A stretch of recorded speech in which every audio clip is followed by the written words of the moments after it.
L'ho incontrata ieri nel primo pomeriggio, ragazza cubana con un corpo molto tonico e dai modi molto gentili, è stata molto partecipativa. Le foto sono le sue fisico toniche, una bella patatina caliente. Il lato B è qualcosa di eccezionale.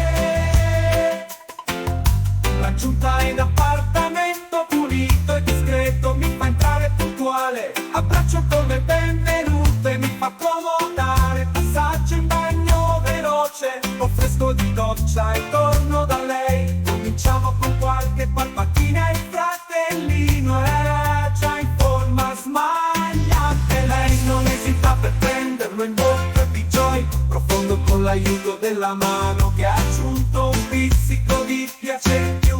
Giocando anche con i gioielli, la metto a gambe aperte sul letto.